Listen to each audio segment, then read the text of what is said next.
नमस्कार, हम लोग में आपका स्वागत है। मैं हूं अदिति राजपूत। आज हम बहुत ही संवेदनशील मसले पर बात करने जा रहे हैं। ये रिश्तों का मसला है, सम्मान का मसला है, ये प्रेम का मसला है, जिसे समझने में अभी भी लोगों को मुश्किलें आती हैं, स्वीकार करने में लोगों को दिक्कतें आती हैं। हम बात कर रहे हैं समलैंगिकता की, जिसे लेकर केंद्र सरकार ने सुप्रीम कोर्ट में हलफनामा दाखिल कर समलैंगिक शादी का विरोध किया है। केंद्र ने कहा है कि ऐसी शादियों को मंजूरी नहीं दी जा सकती। ये भारतीय परंपरा के मुताबिक नहीं है।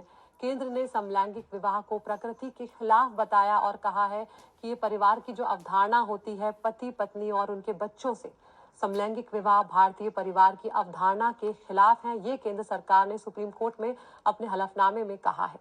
और विपरीत सेक्स यानी कि ऑपोजिट सेक्स की शादी ही आदर्श है, ये भी कहा है। लेकिन यहाँ पर कई सवाल भी हैं कि जब ये मान लिया गया है कि ये अपराध नहीं है, तो फिर शादी को मान्यता देने में आखिर क्या ऐतराज है? क्या हम इस तरह उनके मूलभूत अधिकारों पर चोट नहीं कर रहे हैं? क्या हम उन्हें बराबरी से वंचित नहीं कर रहे हैं? तो कई सवाल इस तरह के हम उठाएंगे, सारे पक्षों को हम सुनने की कोशिश करेंगे। हमारे साथ बेहद खास मेहमान जो है वो आज जुड़ने जा रहे हैं। हमारे साथ अश्विनी दुबे हैं, वकील हैं सुप्रीम कोर्ट के। अमृता सरकार हैं, सलाहकार हैं TWA की। और हमारे साथ राहुल ईश्वर हैं, लेखक हैं और एक्टिविस्ट हैं। हरीश अय्यर हमारे साथ हैं, इक्वल राइट एक्टिविस्ट हैं। रागा डिसिल्वा हैं, LGBT एक्टिविस्ट हैं। तो यहाँ पर सबसे पहले मैं अश्विनी दुबे जी आप ही के पास आना चाहूंगी और मैं यहाँ पर यही आपसे सबसे पहला सवाल पूछना चाहूंगी कि जब समलैंगिकता अपराध नहीं है, तो आखिर विवाह को, समलैंगिक विवाह को मान्यता देने में आखिर सरकार को ऐतराज क्यों है? दो बातें अदिति जी यहाँ पर समझना होगा सब। तो हमारे देश में रूल ऑफ लॉ प्रिवेल करते हैं और रूल ऑफ लॉ में सिर्फ मैरिज ही नहीं है, मैरिज के बाद डिवोर्स, दोनों के बीच में अगर किसी प्रकार का विवाद होता है तो डिवोर्स को डील करना, फिर उसके बाद इनहेरिटेंस, फिर एडॉप्शन, फिर सक्सेशन और प्रॉपर्टी राइट्स, इन बातों को डील करने के लिए ये सारे तर्क अदालती व्यवस्था के बियॉन्ड है। मैरिज को अगर आप रिकॉग्नाइज करते हैं तो मैरिज के साथ साथ आपको एक लॉ ऐसा भी फ्रेम करना पड़ेगा जो सोसाइटी में तमाम राइट्स मेल और फीमेल को दिए गए हैं, वो सारे राइट्स उनको दिए जाए। और ये काम लेजिस्लेचर का है और लेजिस्लेचर इसमें खास तौर से जो पार्लियामेंट है, पार्लियामेंट को एक ऐसा लॉ बनाना पड़ेगा किसके बेसिस पर? सोशल इथोस के बेसिस पर। किसके बेसिस पर? कल्चरल बिलीफ्स के बेसिस के, सोशल स्टैंडर्ड्स के बेसिस पर। और वो जो अदर एक्सेप्टेबल ह्यूमन बिहेवियर है जो रेगुलेट करते हैं, परमिट करते हैं, प्रोहिबिट करते हैं ह्यूमन रिलेशंस को। अभी की तारीख में हमारे पास हम देखें तो भारत में इंस्टीट्यूशन ऑफ मैरिज एक बड़ा ही ऐसा सैक्रोसेंट विषय है, एक ऐसा एक्सेप्टेबल विषय है जो देश में संस्कार के रूप में माना जाता है। और स्टैट्यूटरी रिकॉग्निशन उस रिलेशनशिप मैरिज का एक बायोलॉजिकल व्यक्ति और एक बायोलॉजिकल महिला के बीच में, खास तौर से उनके जो एज ओल्ड कस्टम्स है, रिचुअल्स है, प्रैक्टिसेस है, कल्चरल रिचुअल्स है, सोसाइटी वैल्यूज है, उनके बेसिस पर होता है। नंबर एक। नंबर दो, हम बात अब करते हैं नवतेज केहर के जजमेंट की। Right to privacy 377 Indian penal code को डीक्रिमिनलाइज किया। बड़ा वेलकमिंग, इंडीड बड़ा वेलकमिंग डिसीजन है सुप्रीम कोर्ट का, क्योंकि अगर हम जस्टिस के.एस. पुट्टुस्वामी जजमेंट की भी बात करें, 9 जजेस बेंच की, जो राइट टू लाइफ की बात करता है, राइट टू प्राइवेसी की बात करता है, और ये जो नवतेज केहर वाले जजमेंट की भी बात करें, जो भी राइट टू लाइफ की बात करते हैं, लेकिन अल्टीमेटली ये डोमेन होना चाहिए पार्लियामेंट का ये बनाने का कि वो लॉ बनाए, ना कि अदालती व्यवस्था के थ्रू इसको रिकॉग्नाइज। आप आज कर भी देंगे तो बाकी फैक्टर्स को कैसे डिसाइड करेंगे? वो डिसाइड निश्चित तौर पर जो एक्सपर्ट्स लोग हैं वो एक्सपर्ट्स लेकर आएंगे, तभी ये होगा। और दूसरा, जो लेजिटिमेट स्टेट इंटरेस्ट है और सोसाइटल मोरालिटी है, उन दोनों बातों को ध्यान रखकर ही ऐसे विवाह की वैधता पर विचार किया जा सकता है। बिल्कुल। अमृता सरकार हैं हमारे साथ, जो सलाहकार हैं TWA की। अमृता जी, यहाँ पर ये जो बात अभी अश्विनी जी कर रहे थे, उसमें जो एक नेचुरल फीलिंग है, जो एक प्राकृतिक यौन रुझान है, वो मुझे कहीं मिसिंग लगा। आप किस तरह से देख रही हैं वो जो कह रहे हैं उसे? जी, सबसे पहले आप सब लोगों को शुक्रिया and thank you NDTV for having me here. एक छोटा सा करेक्शन है, मैं अमृता सरकार हूँ और मैं अभी जुड़ी हुई हूँ इंडिया HIV एड्स अलायंस से। तो ये जो मुद्दा जो आज आप लोगों ने उठाए हैं, ये बहुत ही मतलब प्रासंगिक है। और मैं थोड़ा सा ये बोलना चाहती हूँ कि आपने खुद अदिति जी बोली है कि जब मान्यता दी गई है सेम सेक्स रिलेशनशिप को, तो मैरिज के लिए क्यों नहीं। और दूसरी बात यह है कि हम जब अपने अस्तित्व की बात करते हैं as a human being, fundamentals जो हमारे अधिकार है वो सिर्फ मैरिज तक तो सीमित है नहीं। जैसे जो लॉयर साहब हैं आप बोल रहे थे कि जो हमारे बेसिक्स जो अधिकार है, एडॉप्शन हो सकता है, मैरिज हो सकता है, देन इनहेरिटेंस, ये सब कुछ जो है ये आई थिंक थोड़ा सा विचार करके जाना चाहिए। मैं एक्चुअली बहुत पॉजिटिव हूँ। देखिए, अगर हम लोग सेक्शन 377 का जो मूवमेंट है वो अगर देखते हैं, पहले इसका भी बहुत विरोध किया गया था, बट बाद में हमको ये पता चला जी। कि ये विरोध करने वाले चीज है ही नहीं। क्योंकि अगर हम इसको थोड़ा सा पीछे जाके देखें, 1860 में जब ये कॉलोनियल रूल हमारे ऊपर लागू हुआ, उसके पहले इसका जिक्र तक था नहीं। उसके पहले ये मान्यता है या मतलब अमान्य है, ये सब चीज के लिए कुछ बात नहीं हुआ। और जिन लोगों ने ये रूल लाया, आज देखिए उनके देश में not only they have accepted, but उनके देश में ही ये सेम सेक्स मैरिज जो है वो चालू हुआ है। जी, अगर जी। मैं और भी देखूं, मैं डिटेल्स में बोलना नहीं चाहती हूँ, आप सब लोग खुद जानते हैं। हमारे अगर हिस्ट्री में देखते हैं, हमारे अगर एपिक्स में देखते हैं, सिर्फ अर्धनारीश्वरी है नहीं, बट बहुत कुछ और ऐसे कैरेक्टर्स हैं जो सिर्फ बाइनरी मेल फीमेल आइडेंटिटी के बियॉन्ड है। तो आज जब हमारे देश में ट्रांस एक्ट है, उसके लिए मैं सरकार से बहुत मतलब आभारी हूँ अपने कम्युनिटी की तरफ से, जे इतना मतलब अधिकार की बात जो है, जो हमारे लिए जो बेसिक जो सुविधा है, ये सब कुछ जो उन्होंने दिया है। एक तरफ आप ये भी जानते हो कि मैं यहाँ पर हरीश अय्यर जी को भी लाना चाहूंगी। यहाँ पर आप इंतजार कीजिए, आपके पास भी हम आएंगे। हरीश जी, यहाँ पे सिर्फ बात बाय चॉइस की नहीं है, यहाँ पर बाय बर्थ की भी चॉइस है, बाय नेचर की भी चॉइस है। ऐसे में ये जो सरकार का हलफनामा आज सुप्रीम कोर्ट में दाखिल हुआ है, आप लंबे वक्त से ये लड़ाई जो है ये लड़ रहे हैं, आप इसे कैसे देख रहे हैं? मुझे लगता है पहल हमने की है, पहल बहुत इम्पोर्टेंट है, ये पहल करना बहुत इम्पोर्टेंट है। और अश्विनी जी ने जो कहा वो बिल्कुल सच्ची बात है कि हम शुरुआत तो हम कर रहे हैं एलजीबीटी मैरिज की, और उसके साथ साथ हमें बाकी राइट्स भी चाहिए। मगर शुरुआत, और ये कानून तक क्यों पहुंचा, ये अगर हम देखें लीगली, व्हेनेवर सेक्शन 377 की भी बात करें, हम इसलिए कानून के कटघरे पे जाके पहुंचे क्योंकि ऑल गवर्नमेंट्स, मैं एक सेंट्रल गवर्नमेंट या बीजेपी या कांग्रेस किसी के बारे में नहीं कहूंगा, सारी गवर्नमेंट्स ने हमें फेल किया। जब लोग इसके बारे में मुद्दा उठाने की बात कर रहे थे, और जब कोशिश कर रहे थे, जब एमपीज कोशिश कर रहे थे 377 के बारे में बात करने की, खिल्ली उड़ाई गई गवर्नमेंट में। तो that is the reason why it went to the Supreme Court. और सुप्रीम कोर्ट में शुरुआत जरूर ये मैरिज से हमने शुरुआत की है, मगर इसके साथ साथ हमें बाकी राइट्स भी चाहिए होंगे। मगर शुरुआत तो कहीं से करनी होगी। शुरुआत अगर हम गवर्नमेंट के भरोसे, या कोई भी government, I am not talking about this government और द ओल्ड गवर्नमेंट, कोई भी गवर्नमेंट के भरोसे अगर रहे तो हमें पता नहीं कब तक। हम लोग हमेशा कहते रहेंगे समाज बदलेगा तो हम बदलेंगे, तो पहले कौन बदलेगा, ये इसके बारे में हम सोचते सोचते में सारा दुनिया निकल जाता है। तो गुड थिंग इज कि ये गवर्नमेंट कि ये अभी नाउ लॉ, अगर ये लॉ अगर हो जाता है तो साथ साथ बाकी चेंजेस भी आएगी दुनिया में, बाकी चेंजेस भी सोसाइटी में। हरीश जी, लेकिन यहाँ पर शादी का विरोध कर रहे हैं, जो समलैंगिक शादी है उसका केंद्र सरकार ने विरोध किया है। यहाँ पर संजय हेगड़े जी भी हमारे साथ जुड़ रहे हैं, वकील हैं सुप्रीम कोर्ट के। संजय जी, यहाँ पर साफ तौर पर सरकार की तरफ से कहा गया है कि जो परिवार की अवधारणा है वो पति पत्नी होती है, फिर उनसे जो बच्चा होता है वो होता है, और ये जो समलैंगिकता है या जो समलैंगिक विवाह है, ये परिवार की जो अवधारणा है उसके खिलाफ है। देखिए, परिवार पालना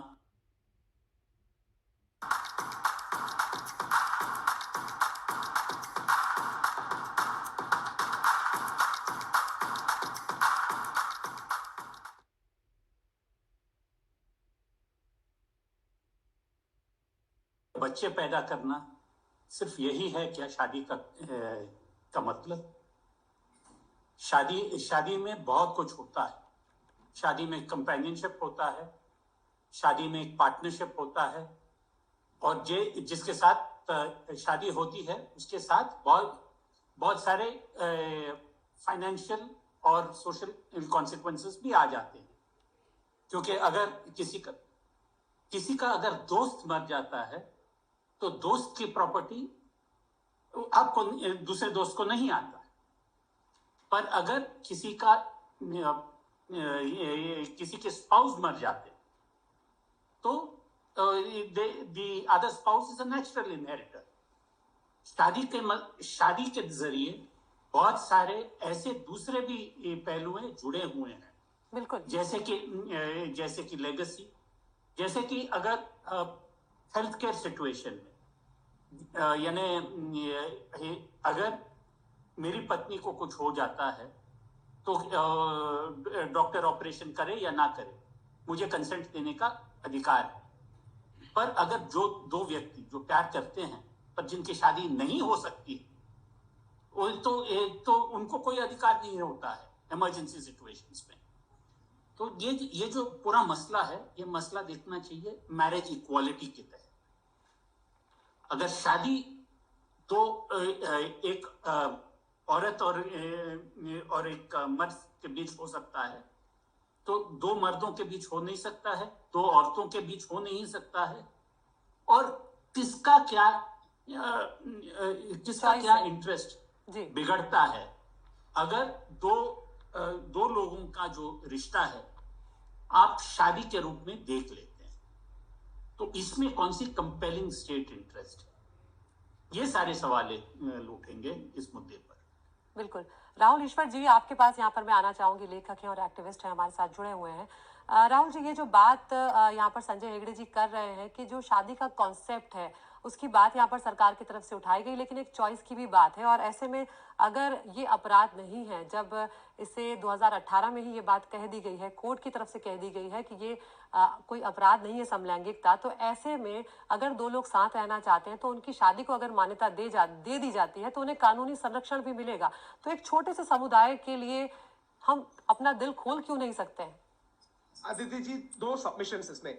एक, क्रिमिनलाइजेशन कोई भी इस पे सहमत नहीं है, डिक्रिमिनलाइज होना चाहिए, मगर वो कहते भी मैरिज एक सैक्रोसैंक्ट इंस्टीट्यूशन है। हिंदू और ईसाइयों को वो सैक्रोसैंक्ट और सैक्रामेंट है, मुसलमानों को कॉन्ट्रैक्ट है। सो इसीलिए एक सैंक्टिटी है। सेंचुरी से हम एक हेट्रोजेनस मोनोगैमस मैरिज का इंस्टीट्यूशन से चल रहा है। सो मैरिज का जो वैलिडेशन है, इंस्टीट्यूशन है, इसे होमोसेक्सुअल कपल्स को देना, इसे कॉशन से और डिबेट से भी जाना चाहिए। इसलिए इंडियन गवर्नमेंट ने एक बहुत सोची समझी पोजीशन लिया है कि हमारा संस्कृति ये डिफरेंट है, हमारा संस्कार ये डिफरेंट है, इसीलिए हमें इसे धीरे कॉशियसली जाना पड़ेगा। इसलिए this was the general sentiments. और हम सभी जानते हैं कि सुप्रीम कोर्ट इसका एक बहुत ओपन या लिबरल व्यू है। जस्टिस चंद्रचूड़ हमेशा एक लिबरल स्पेक्ट्रम का और चीफ जस्टिस रहा है। इसलिए conservative point of view decriminalisation के सपोर्ट में है, होमोफोबिया के खिलाफ में है, मगर मैरिज जैसे एक बड़ी चीज का वैलिडेशन, इसमें रेस्पेक्टफुल डाइवर्जेंस है। इसमें बहुत सारे रेस्पेक्ट है होमोसेक्सुअल कम्युनिटी से, मगर एक डाइवर्जेंस है उसके ओपिनियन से। बिल्कुल। रागा डिसिल्वा को मैं यहाँ पर लाना चाहूंगी, जो LGBT की एक्टिविस्ट हैं। रागा, आप किस तरह की समस्याएं देख रही हैं अगर शादी को कानूनी मान्यता नहीं मिलती है समलैंगिकों की, क्योंकि साथ रह सकते हैं लेकिन आपका विवाह जो है वो नहीं माना जाएगा, उसे कोई मान्यता नहीं मिलेगी? देखो, मेरी शादी 2 बार हो चुकी है। I was once married to a man, तो मेरी शादी हेट्रोसेक्सुअल वर्ल्ड में बहुत रिस्पेक्टफुल थी जब मैं इंडिया में थी, और मेरी शादी अभी एक औरत के साथ है in London. I live in London, और यहाँ पे जिसने शुरू किया था यहाँ पे, वो अभी हम सब खुश हैं यहाँ पे, हम लोग बहुत खुश हैं। हमारे पास सारे कुछ राइट्स हैं यहाँ पे जो हेट्रोसेक्सुअल राइट्स कपल्स को होती है। मैंने लेकिन 2 दुनिया देखी है। वो दुनिया देखी है जहाँ पे मेल पार्टनर होने के साथ, when you are with a male partner, जो इज्जत मिलती है, जो टेक फॉर ग्रांटेड करते हैं। हमने कभी सोचा भी नहीं था कभी कि अरे प्रॉपर्टी ले सकते हैं साथ में, अगर हमें कुछ हो गया तो हमारी इनहेरिटेंस का क्या होगा, बच्चे हो सकते हैं, बच्चे अडॉप्ट कर सकते हैं, कभी सोचा ही नहीं था, क्योंकि ये हम हेट्रोसेक्सुअल रिलेशनशिप में फॉर ग्रांटेड लेते हैं। लेकिन जब हमारी रिलेशनशिप जब सेम सेक्स के साथ होती है, जैसे मेरी है, मेरी relationship, I married, I got married last year in August, लेकिन जब मैं इंडिया बॉर्डर क्रॉस करती हूँ तो मैं सिंगल हो जाती हूँ दोबारा, मेरे पास कोई राइट्स नहीं होते। जैसे पहले किसी ने और ने भी कहा, अगर मुझे कुछ हो गया यहाँ वहाँ पे इन इंडिया में, तो हमारे पास कोई मेडिकल गारंटी नहीं है कि हम एक दूसरे के बिहाफ पे कोई रिस्पॉन्स कर सकते हैं, या जो हमारे एसेट्स हैं इंडिया में उसका कुछ नहीं होगा। मुझे पता है कि वो मेरे वाइफ के पास नहीं आएगा। तो लीगल, जो हरीश ने पहले कहा, लॉ बहुत जरूरी है, लॉ होने से किसी का कुछ बिगड़ता नहीं है, बट हमारे जैसे लोगों के लिए बहुत इम्पोर्टेंट है। मुझे ये समझ में नहीं आता कि ये जो हमारी ओल्ड माइंडसेट है कि biological man and a biological woman should Mary, मतलब वो जो माइंडसेट है, मतलब वो बच्चे पैदा करने की माइंडसेट है। चलो मेरे भी बच्चे हैं, मेरे 2 बच्चे हैं, मैंने बच्चे पैदा कर दिए, तो अब क्या, वो माइंडसेट बदलनी है हमको कि marriage should be between 2 people जो एक दूसरे से प्यार करते हैं, कि नहीं साथ में आ जाते हैं, बच्चे पैदा करते हैं, फिर उनकी लाइफ वहां से शुरू होती है। लाइफ वहां से शुरू होती है जहाँ पे प्यार होता है। और ये मैं बहुत अच्छी एग्जाम्पल हूँ इस बात की, क्योंकि मैंने वो लाइफ भी देखी है एक आदमी के साथ, जी। एंड वो लाइफ भी जी रही हूँ एक औरत के साथ। बिल्कुल और लॉ बहुत जरूरी है, प्लीज लॉ चेंज कर दीजिए। बिल्कुल। Because तो rights, यहाँ पर रागा डिसिल्वा हमारे सामने ऐसा उदाहरण है जिन्होंने दोनों शादियों का अनुभव किया है और वो अब अपनी चॉइस से एक महिला साथी के साथ है। यहाँ पर हमारे साथ आनंद चंद्रानी भी जुड़ रहे हैं, LGBT एक्टिविस्ट हैं वो भी। आनंद जी, आपसे भी मैं यही सवाल पूछना चाहूंगी कि अगर ये शादी को कानूनी मान्यता नहीं मिलती है तो क्या क्या दिक्कतें जो हैं वो फेस करनी पड़ती है समलैंगिकों को?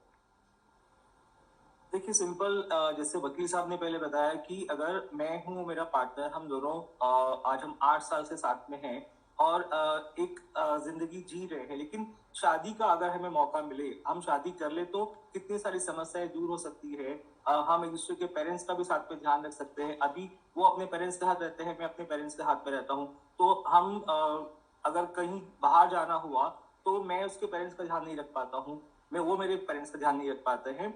और इसके अलावा हमें बहुत सारी चीजें और सोचनी चाहिए कि कितनी सारी लेस्बियन लड़कियां हैं जिनकी जबरदस्ती शादी करवा दी जाती है, जैसे मैडम की हुई थी पहले, और कितने बच्चे लोग सुसाइड कर लेते हैं, घर छोड़ के भाग जाते हैं, उनको एक जिंदगी जो अच्छी मिलनी चाहिए वो मिल नहीं पाती है। इसके अलावा अगर हम देश के बारे में सोचे तो हम कितना बड़ा आर्थिक नुकसान उठा रहे हैं, हमारे यहाँ कितना जो एक टूरिज्म बढ़ना चाहिए वो नहीं बढ़ पा रहा है, तो हम हमारे देश को इकोनॉमिकली भी कहीं पीछे फेंक रहे हैं। अगर हम ये शादी को मान्यता नहीं देते हैं तो हमें उस एंगल से भी सोचना चाहिए।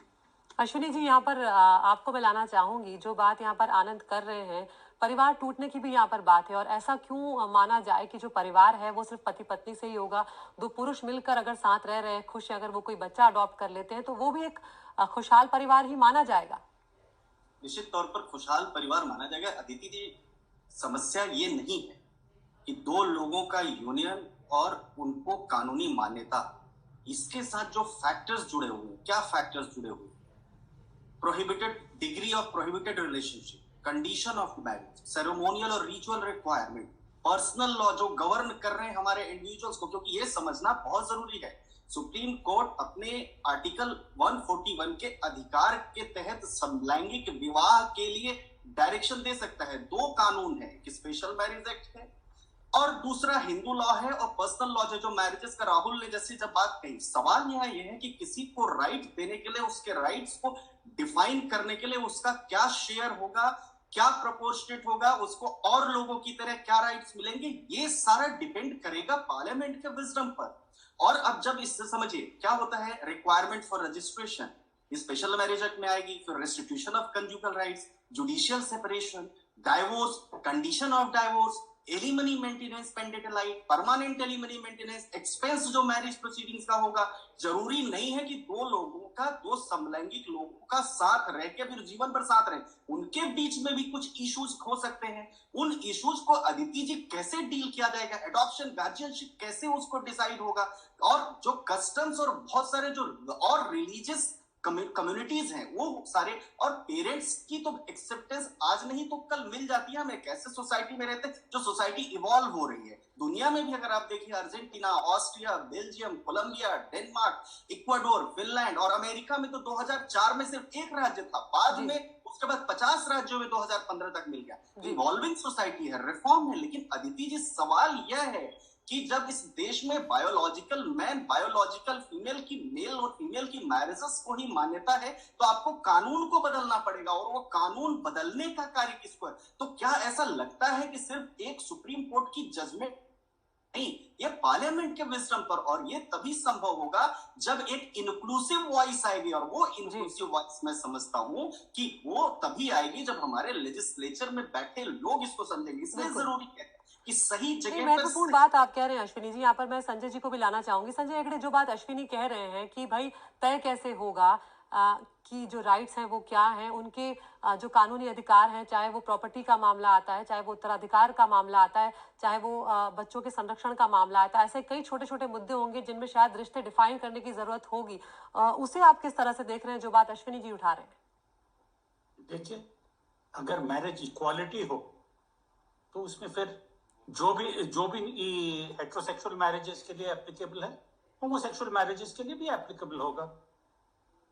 तो अगर पति पत्नी ना हो, दो पतियां हो, तो क्या फर्क क्या पड़ता है? स्पाउस होता है, जो भी इनहेरिटेंस है, इनहेरिटेंस हो जाएगा। ये तो सब ऐसे कहने की बात है कि ये प्रॉब्लम आएगा, वो प्रॉब्लम आएगा। प्रॉब्लम है हमारे सोचने में। अगर मैरिज का मतलब ये है कि दो लोग जो जिंदगी साथ गुजारना चाहते हैं, जो एक दूसरे के हिस्सेदार बनना चाहते हैं और सभी चीज साथ करना चाहते हैं, तो क्या फर्क पड़ता है अगर एक आदमी को एक आदमी पसंद है, एक औरत को औरत पसंद है? सवाल तो यही आता है ना कि अगर आप मैरिज को डिफाइन करें कि सिर्फ अभी तक जो बायोलॉजी में है, जैसे बच्चे पैदा करने का, उसी के लिए मैरिज है और दूसरों के लिए मैरिज नहीं है, तो वहां प्रॉब्लम आ जाता है। बिल्कुल, प्रॉब्लम सोच की है, प्रॉब्लम इंप्लीमेंटेशन की नहीं है, प्रॉब्लम इक्वालिटी की है। बिल्कुल, ये बहुत बड़ी बात है संजय जी। आप कह रहे हैं कि यहाँ पर समस्या सोच की है, समस्या बराबरी की। हम लोग एक छोटे से ब्रेक के लिए रुक रहे हैं। आप सभी मेहमान हमारे साथ बने रहिए। आप सबके विचार जानना बेहद जरूरी है इस मसले को गहराई से समझने के लिए। फौरन हाजिर होते हैं।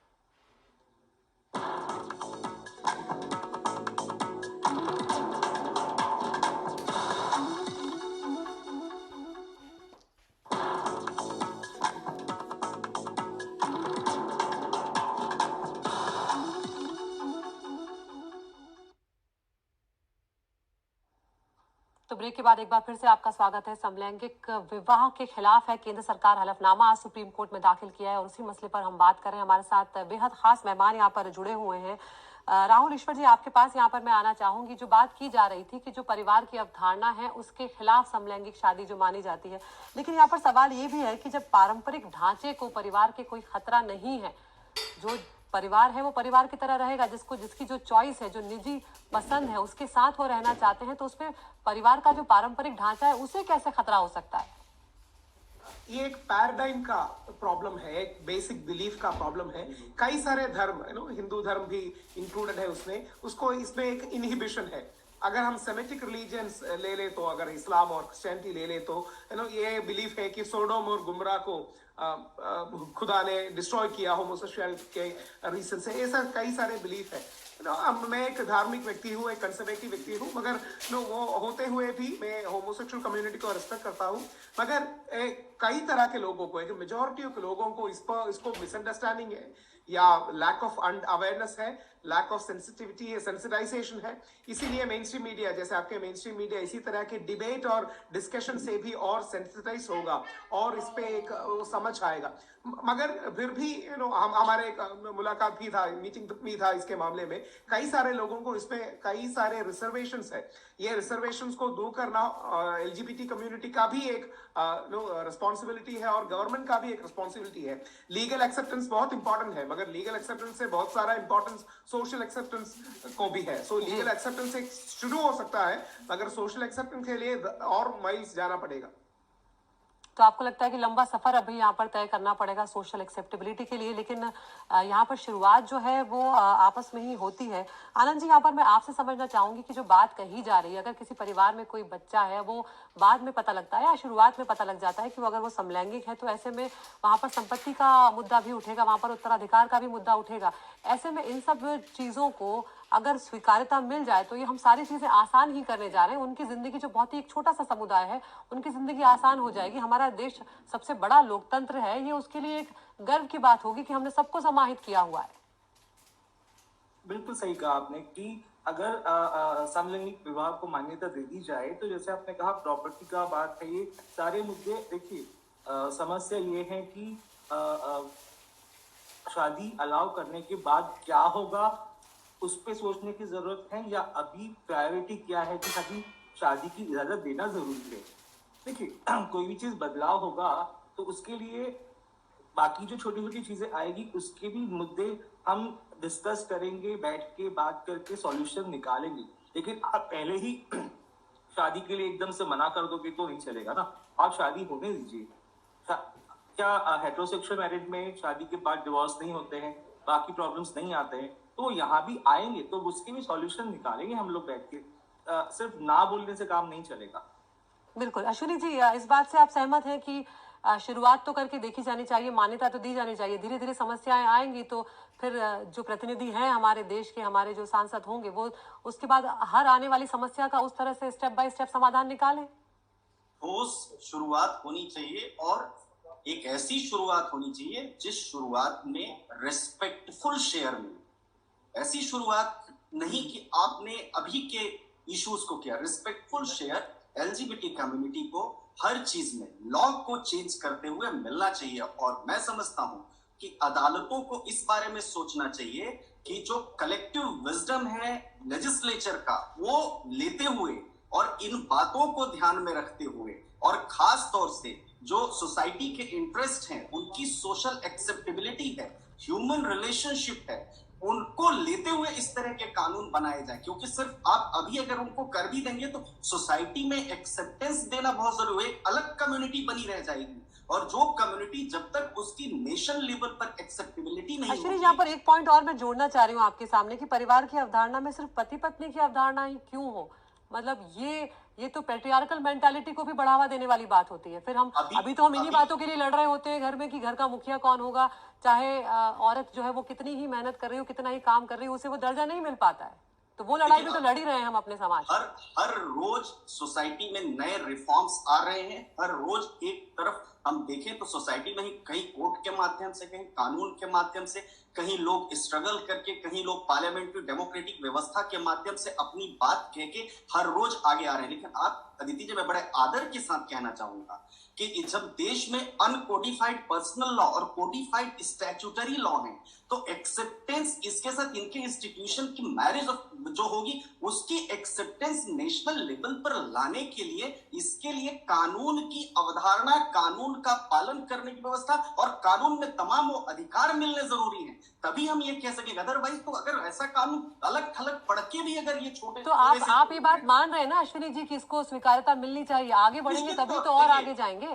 दुनिया भर में लड़के ये लोग यहाँ पहुंचे हैं, तो आज भारत में भी इस बात की जरूरत है, तो वाइड होने की जरूरत है। लेकिन वो एक सिर्फ इतना नहीं है कि शादी हो गया, अभी शादी के लिए आगे, शादी के बाद के विषयों को आपको सोचना पड़ेगा। आज प्रेम है, शादी हो रही है, कल तकरार हुई, कोई टेम्परामेंटल डिफरेंसेस हुए, तो वहां पर आपको डील करना पड़ेगा। आप अलग थलग वहां नहीं छोड़ सकते इनको। ये बेहद जरूरी है अदिति। बिल्कुल। संजय जी, यहाँ पर डीक्रिमिनलाइज कर दिया है, एक कदम हम आगे बढ़े थे इतने साल पहले। अब वापस अगर हम समलैंगिक शादियों को मान्यता नहीं देते, उन्हें एक्सेप्ट नहीं करते हैं, तो वापस उतने ही पीछे चले जाने वाली बात सामने हो जाएगी। जो डीक्रिमिनलाइजेशन था वो एक स्टेप था। बिल्कुल। अभी जो मैरिज इक्वालिटी का जो बात चल रहा है वो अलग स्टेप है। मैं तो अश्विनी जी से इस पे सहमत नहीं हूं कि भाई अब हम हाथों पे हाथ रख के, जब तक पार्लियामेंट सोच के, फिर जब तक वो लॉ बनाए, तब तक हम ठहरते रह जाए। आपको ये भी पता होना चाहिए कि वुमेन्स रिजर्वेशन बिल पार्लियामेंट में कब से पड़ा है? बिल्कुल 30 साल से।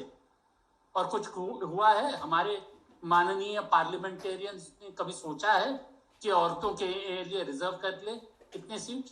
कोई नहीं करता है। पार्लियामेंट तब सुनता है जब उन पर दबाव आता है, और चाहे कोर्ट के माध्यम से हो या कोई किसी और माध्यम से। तो ये जो We haven't been to Liverpool for years, but now the kids are grown up, we're on city breaks all the time. There's literally art and culture around every corner. We're not quite as old as the Beatles, but you can't come to Liverpool and not see some of the sights. You forget what a beautiful city it is. The architecture is breathtaking. We'll be telling everybody what an amazing trip we had when we get home.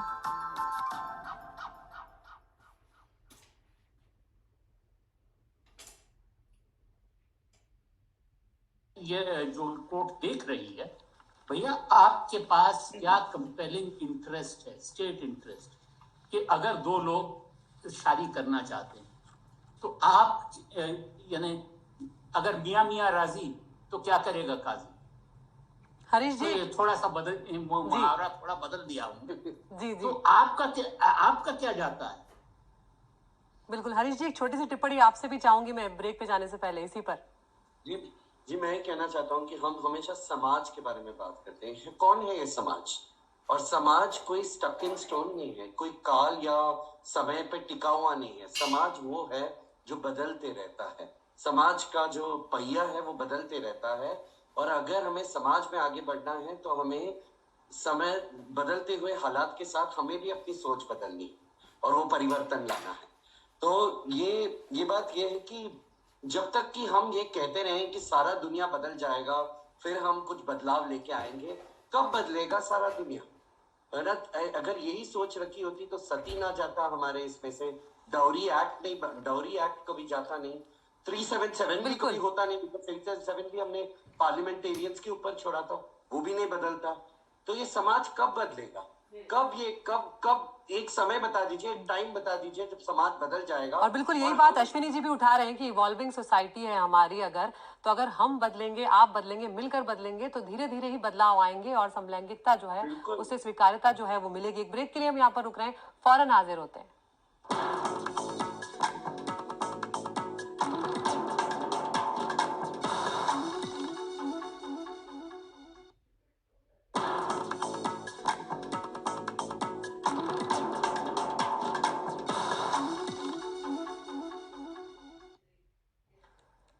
तो break के बाद एक बार फिर से आपका स्वागत है यहाँ पर। सुप्रीम कोर्ट का एक बड़ा फैसला 2018 में आया था, जिसकी कुछ 2-4 बातें मैं यहाँ पर बोल देना चाहती हूँ, पढ़ देना चाहती हूँ कि पीठ ने सर्वसम्मति से धारा 377 को यहाँ पर रद्द किया था। धारा 377 को मौलिक अधिकारों का हनन बताया था। समलैंगिकता कोई मानसिक विकार नहीं है, ये खुद सुप्रीम कोर्ट ने कहा था। धारा 377 के जरिए LGBT की यौन प्राथमिकताएं निशाना बनी है। यौन प्राथमिकता बायोलॉजिकल और प्राकृतिक है, ये सुप्रीम कोर्ट ने यहाँ पर कहा था। तो यहाँ पर हमारे साथ तमाम मेहमान जो हैं वो बने हुए हैं। राहुल ईश्वर, यहाँ पर मैं ये भी समझना चाहूंगी कि हम सब संविधान को मानने वाले लोग हैं यहाँ पर, और सुप्रीम कोर्ट ने तमाम जो जज थे उन्होंने पूरी चीज़ों पर गंभीरता से विचार करने के बाद ही ये बात कही थी कि जो धारा 377 है वो एक तरह से जो मौलिक अधिकार है उनका हनन है, और ये भी कहा था कि जो समलैंगिकता है वो कोई मानसिक विकार नहीं है, this is a natural thing, ये कोर्ट की तरफ से कहा गया था। इसमें सिर्फ एक सबमिशन है, हम सभी एग्री करते हैं कि एक डिस्टोर्शन नहीं है, ये डिसीज नहीं है, मगर साइंटिफिक कम्युनिटी में भी एक राय है ये एक डिविएशन इन बिहेवियर है, ऐसा एक आर्ग्यूमेंट है। साइमन लीवी जैसे साइंटिस्ट इसके बारे में पढ़ा है। अगर गे जीन है, ऐसी तरह के डिबेट साइंटिफिक कम्युनिटी में भी है, मगर वो एक अलग डिबेट है। मगर एक पॉइंट सुप्रीम कोर्ट का वर्ड का बहुत ठीक ही है, हमें रेस्पेक्ट कर लेना चाहिए, हमें नेगेटिवली स्टीरियोटाइप ब्रांड नहीं करना चाहिए, डिस्क्रिमिनेट कर नहीं चाहिए। वो सभी धर्मों में यही एक एटीट्यूड है। फ्रांसिस पॉप फ्रांसिस ने भी यही कहा कि मैं कौन होता हूँ इसको जज करने में, मगर पॉप का भी यही पोजीशन है, yes to decriminalisation but having respectful difference towards the marriage. Decriminalisation एक बहुत गलत एस्पेक्ट था, एक्सप्लॉइटेशन और एक्सटॉर्शन, पुलिस लोगों को एक्सप्लॉइटेशन और एक्सटॉर्शन का एक टूल था, हमें सभी को पता है। मगर मैरिज तो अभी भी अगर हम मैरिज को मान्यता नहीं देते हैं राहुल जी, तो कहीं ना कहीं ये समस्या अभी भी आएगी कि उन्हें कहीं ना कहीं सोशली परेशान किया जाता रहेगा। एक सोशल डिबेट है, मैं ये मानता हूं कि एक सोशल डिबेट है, हमें और डिबेट कर देना चाहिए, मगर ज्यादातर बिलीवर लोगों को, कंजर्वेटिव कहो या ऑर्थोडॉक्स कहो, राइट विंग कहो, सभी को एक एप्रीहेंशन है इसमें, एक इनहिबिशन है। सिर्फ भारत में ही नहीं, कई सारे लोगों, कई सारे नेशंस में भी इसी तरह की एक डिबेट चल रहा है। हम देखेंगे ये डिबेट कहाँ तक जाएंगे। बिल्कुल। रागा डिसिल्वा जी, जब राहुल ईश्वरी बात कह रहे हैं कि साइंटिफिकली भी इसे उतना नेचुरल नहीं माना गया है, उस पर आप क्या कुछ कहना चाहेंगे?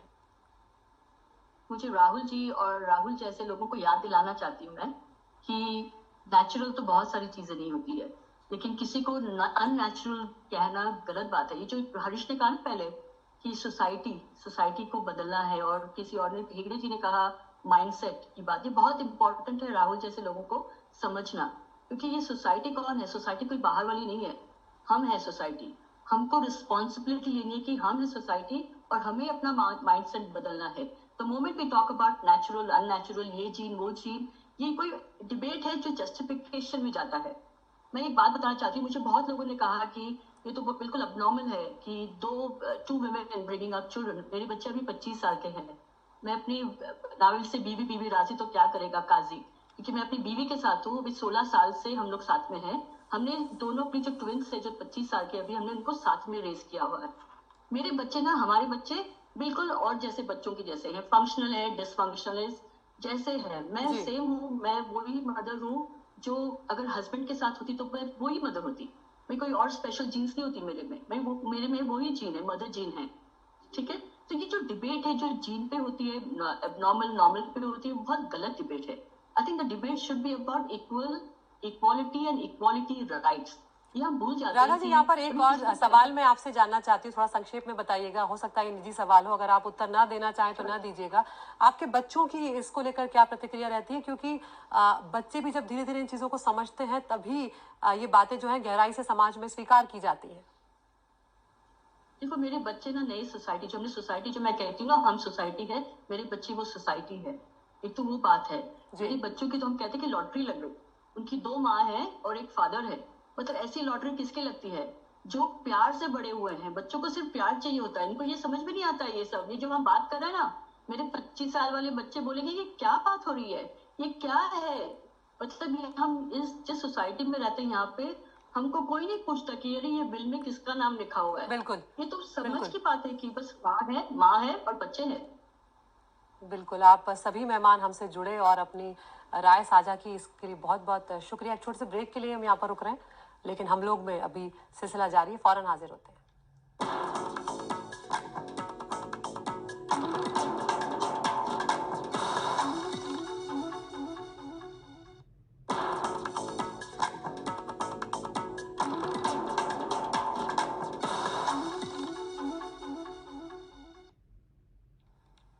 सभी मेहमानों को आपने सुना, सभी पक्षों को आपने सुना। यहाँ पर हमें समझना ये है कि प्राकृतिक यौन रुझान है और एक लोकतांत्रिक समाज में निजी चुनाव का अधिकार हम सबको। क्या हमें मनुष्य होने की इस विविधता को और समझने की कोशिश नहीं करनी चाहिए? और अगर हम समलैंगिकों पर मजबूर होकर या ऐसे रिश्ते उन पर थोपेंगे तो वो मजबूर होकर कहीं और शादी करेंगे, और ऐसे में भी तो परिवार टूटेंगे, तो परिवार की अवधारणा रह ही कहाँ जाएगी?